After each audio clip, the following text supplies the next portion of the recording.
James Sanders, 29 years old, entered the bar and only wanted to have a couple of drinks after another exhausting day. There were a few empty tables. He sat down at one nearer to the door and glanced at his watch. It was 17:30.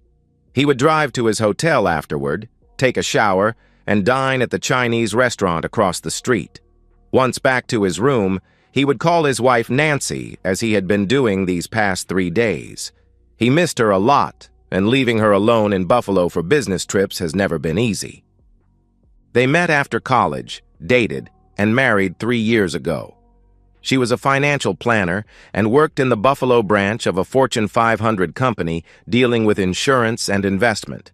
Both earned good money. They have their own house in the coolest neighborhood of the city.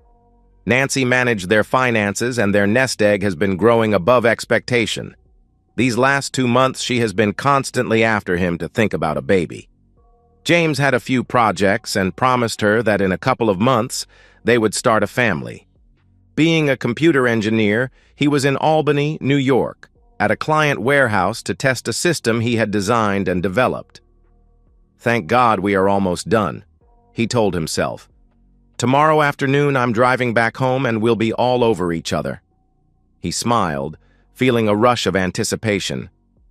"When we start our family, I will have to travel less and delegate the tasks to others." A man suddenly stood in front of his table, taking him out of his thoughts. The man was around 60 years old, with short gray hair and well-built. "May I?" he asked James, and without waiting for a response, he sat opposite him. At the same time, the waitress came to their table.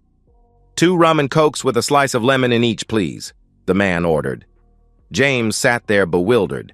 He was going to order the same. It was his favorite drink.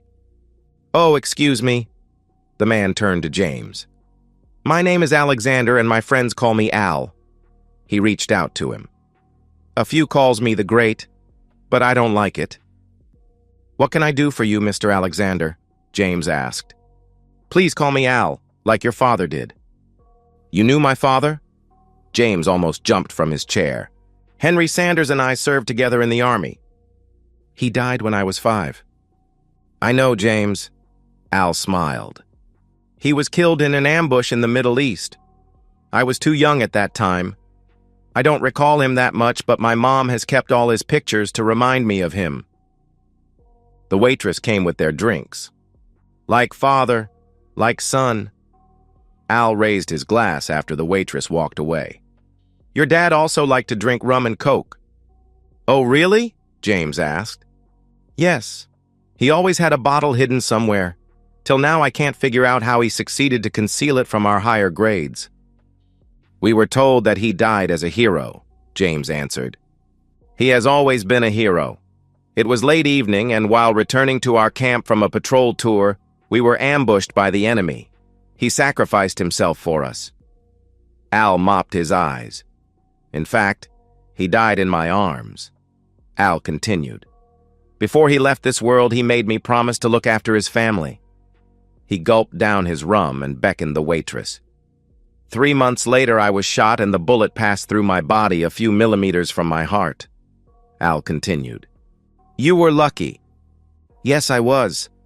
The waitress came with 2 more rum and cokes. "I was airlifted to Israel for my surgery. Afterwards, I was discharged from the Army and flew back to Alabama. I went through some therapy. When I was back on my feet, I searched for your mom and you. I found out that she moved closer to her parents in Maine. I flew to Bangor where I met your late grandparents. They told me that she met an English businessman and got married. He took both of you to London." Al sipped his drink. "I was glad to hear that she found someone and moved on with her life. After my stepfather passed away in a car accident, we returned to the States," James said. "I know, you were 18, just finished high school," Al noted. James looked Al straight in the eyes. He was puzzled. "I have a few things to tell you." Al looked around. "Why don't we walk to the park? It's a better place to talk." Both men finished their drinks. Al threw some money on the table and they walked out. Washington Park was 1 block away. They sat near the Moses Memorial Fountain. When I returned home from Bangor, Al looked in the distance as if reliving these moments. I started searching for work. Soon afterward, two guys came to see me. They were like the Men in Black. They were from a newly formed government organization. They were recruiting veterans with special aptitudes. They were building up a team with specific training to do things that others would refuse. Dirty things? James frowned. Exactly. Unfortunately, I can't disclose anything further. I was sent on missions across the world. Whenever I was in England or continental Europe, I made it a must to go and check discreetly on you and your mum. Your promise to my dad? James asked. Yes, son. When I came to know that your stepfather was having an affair with his young secretary. What? He was cheating on Mum? James was shocked. Yes, James. And your mum didn't know. He was even planning to divorce her and kick both of you out without a penny. James looked down, shaking the head. I always thought that he loved Mum. This was where I had to intervene. The day he was going to meet his attorney for the divorce, I made sure that he could not attend the appointment. You mean? James had a horrible look on his face. The accident was not an accident. I told you, we do dirty jobs. Al inhaled deeply. Your mum did a great thing, though. She sold everything, including the business, took the money and returned here. It's hard to believe, James answered. I know, son. You started college a couple of months after you arrived. Your mum then met a widower through an arranged meeting. His first wife died of cancer. No kids. Did you check on him as well? James asked. Of course I did. He is a very good man and he loves your mother. I'm glad for her. Me too, James replied. Have you ever tried to find out who sent you pictures of your then-girlfriend Sandra being intimate with your so-called two best friends? Al asked with a smile. It was you. James held his face with his two hands. He was thunderstruck. I always thought it was someone at college who did not want to get involved. You acted like a man when you kicked her out, even after her pleading and crying, and you cut off all contact with the two jerks. The reason I left during the break and stayed at Mum's place the whole time. I didn't want to see their faces again, James answered. Do you know what happened to them? Al asked. Yes, the two jerks got beaten by some delinquents and Sandra dropped out of college. No way you didn't? James asked. After you left, it was an opportunity to do what I wanted to do. No one would question you as you were thousands of miles away. One evening, when your two friends were coming out of a bar, my friend and I beat them to death. One lost his two testicles, and the other one would use a wheelchair till he dies. According to the police report, it was a group of young delinquents who beat them up. And Sandra? James asked. Since I knew she enjoyed being with multiple partners at once, I orchestrated a situation where she got exactly what she sought. Short story, weeks later she was tested positive with a couple of STDs. I made sure that the whole campus knew about it. She dropped out and fled to California. The last time I checked on her, she was still seeing a shrink. Wow, incredible, James answered. No one messes with Henry Sanders' family. Al almost yelled. Tell me, Al, why have you come here between missions to tell me all of these? James asked. I've been checking on you. Come on, Al. You won't find anything on me. I don't cheat. I don't lie. I have a simple life. I don't bribe people for contracts. I respect everybody, whatever their skin color, their ethnicity, or where they come from. Racist chants will never come out from my mouth. I'm satisfied with what I do and what I bring home at the end of month. I know, and Henry would have been proud of you. So, James pressed, after college you met Nancy at a party, you dated and got married 3 years ago. She works in a financial institution. No kid till now. Nancy is doing her best to convince you about starting a family, and you are waiting a little bit due to some important projects. I'm impressed, James replied. By the way, I came to your wedding ceremony at the church. Really? James frowned. I was sitting completely at the back. Now you know who gave you the envelope without a name on it. It was you? My goodness. For the last 3 years, I have been trying to figure out who gave me that much money as a wedding gift. It was very easy for me to slide it in your pocket without you knowing. Thank you, Al. You're welcome, son. Now tell me, what do you know about Thomas Smith? Thomas Smith? James frowned. All I know is that he is my wife's new manager and he started 6 months ago. Thomas Smith used to work at the head office. Al turned serious. He was married and the father of one child. He was also having an affair with his secretary. The husband found out, filed for divorce, sent video copies to Thomas's wife, and sued the company for alienation of affection. The matter didn't go to court. There was negotiation between the lawyers, and the husband received a considerable chunk of money. Thomas's wife divorced him, got custody of their child, and sent him to the cleaners. How come he is still working for the company? James asked. Thomas is the corporate chairman's nephew, practically untouchable. A new management position was created in their Buffalo branch, and he got transferred. Is he bad news? James asked. Yes, James. He's been having an affair with your wife for 4 months, Al replied. What? It can't be. Nancy would never do such things. She would never cheat on me. James was almost crying. I've been checking on her for 2 months. You've known about it for 2 months, James cut in. And now you inform me? Please calm down, James. In our profession, planning plays an important role.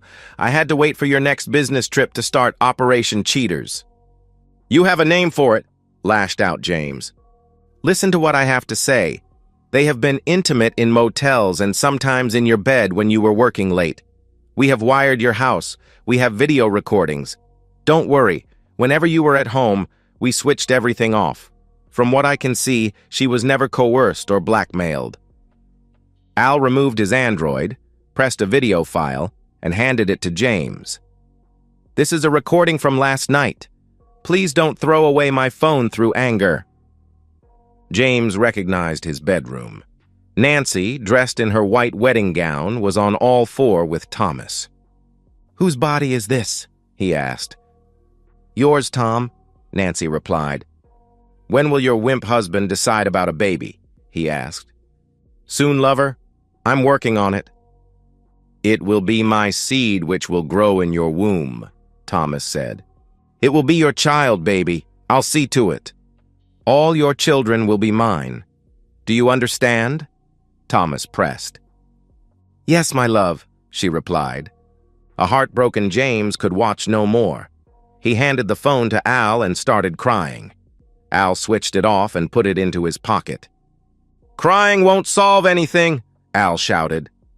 James dried his tears. You can use the recordings and divorce your unfaithful wife, Al continued. You said you knew my father well. Very well indeed, Al replied. What would he have done in such a situation? James asked. You want to know? Yes, James replied. He would have cut both of them into small pieces and throw the bits into the river to feed the fish. How dirty is your dirty job? James asked without looking at Al. Very dirty. What do you have in mind? I want them to suffer in front of me till they die. James clenched his teeth. I knew it. Al jumped with joy. James sat there confused. I made a bet with my fellow friends about your reaction, and we have already been prepared. I don't understand. James frowned. Let's go. You follow me in your car. I will explain everything afterwards. James followed Al to an abandoned building outside of the city. Come, let's go inside, but don't make any noise, Al instructed. Al leads James to the creepy basement. He put a finger to his lips for James to stay quiet and opened a door. Inside the room, James found Nancy and Thomas sitting on the floor, both naked, tied, gagged, and blindfolded. There was a guy standing in a corner. He was all muscle and had short hair. He nodded at James. Al pulled James outside the room and closed the door. We took them during the night while they were sleeping, Al whispered. I took a suitcase and filled it with some of her personal belongings. I also took her wallet and her passport. My friend took Thomas's car and drove to his place and took a suitcase full of his belongings. His car has been given to a mechanic who is transforming it into spare parts. The operation was swift and discreet. Al held James's arm. Now you'll have to decide if you want to go forward or not. We brought our tools. We can still drop them in the middle of nowhere. They will have a lot of explaining to do to the authorities. I meant what I said. James looked around and found an old chair that was upside down. He took it, opened the door, and sat in front of the two lovers. Al nodded at the guy. The latter removed the blindfolds and walked out of the room. Panic could be read on their faces when they saw James sitting in front of them. "Never underestimate a wimp," James yelled at them. With their pleading eyes, they wanted to say something, but couldn't. "You wanted to give your lover a baby." James addressed a crying Nancy. "You just needed to divorce me and marry him, as simple as that. But you wanted to have the wimp raise your lover's kids. Now you will have to pay," he yelled. He approached Thomas. "You took something that belongs to me. Now I will take something that belongs to you. Your life." Thomas was trembling in fear. James sat down in front of them. "I will see that you get the maximum pain. I want both of you to bleed. I want you to regret everything you did to me. I want you to curse yourselves. And above all, I want to be the last face you see before you die." The guy walked into the room with a huge wooden box. He placed it on the floor between James and the lovers. "Kill your enemies before they kill you," James said with a smile and opened the box. Nancy looked inside and fainted. Thomas tried to struggle but couldn't. "We'll start with you, lover boy." 2 hours later, Al accompanied James to his car. "Don't forget to do exactly what I told you. Calling everybody, and before the night is over, you call the police. They will tell you to wait 24 hours, etc. Memorize the script well and nothing will happen to you. You have a great alibi. The authorities will easily believe that they have eloped together. We will bury the bodies, or rather the human pieces, 3 states from here after cleaning everything here." "I will have to play my role," James answered. "Of course you will." "When will we meet again?" James asked. "When everything has settled down, I'll come and pay you a visit. I'll bring a bottle of rum." Both men laughed. "Now go and have dinner. Don't forget to give a huge tip. The waitress should remember your face," Al added. James got into his car and sped away. It's already been a year since the last time James saw Nancy and her lover. He did exactly what Al told him. When he reached home, he called everyone to inquire about Nancy. He filed a missing persons report. Under torture, Nancy had given her credit card PIN number and her email password. She also stated that some of their colleagues and managers were aware of their dalliance. Al made sure that one of his female friends used the credit card several times in every state till Dallas, creating a trail for the police to search. There, she used free Wi-Fi in a mall to open Nancy's email and send a message to James, explaining that she fell in love with Thomas Smith, that they had been having an affair for the last 4 months, and that everyone at work, at every level, knew about it. They decided to elope and live their future together, and not to search for them. The police, at various times, called James to the precinct. He stuck to his script. He had a solid alibi, and without the bodies, they let him go. 6 months after Nancy was gone, a detective knocked on James's door. "We have followed the path your wife took and found that she stopped at gas stations and convenience stores where there are no cameras. Do you have any idea why?" the detective asked. "I have never done this trip. I'm sorry I can't answer your question," James replied. "I have another question." The detective seemed perplexed. "We have gone through all your bank accounts and other financial documents. Why has your wife left all the money? She didn't even take half of it, except for some expenses on her way to Dallas." "This question you should ask the unfaithful woman herself," James almost yelled. The detective excused himself and left. The police never contacted James again. Since he was still married, James cashed all the joint investment certificates and reinvested them under his name only. He opened a new bank account and transferred all the money. In the meantime, he had sued the financial company where the lovers worked. His lawyer told him that his case was very weak as there was no evidence, only an email from Nancy. He threatened to make public Thomas Smith's past at the head office. Quietly, the company settled for $2 million out of court. Now he could file for abandonment. In 3 months, he would be free. He has been dating various women, and he knew that he would eventually find his other half. And so, we've reached the end of today's story. Was it what you expected, or did it take a twist you didn't see coming? I'm curious to hear your thoughts. Share them in the comments below, and let's get a conversation going. If this story kept you hooked, make sure to hit that like button. And if you're new here or just haven't subscribed yet, now's the perfect time to join our community. I bring you fresh, captivating stories every day, so click that subscribe button and turn on notifications so you never miss out. Thanks for watching, and I'll see you in the next one.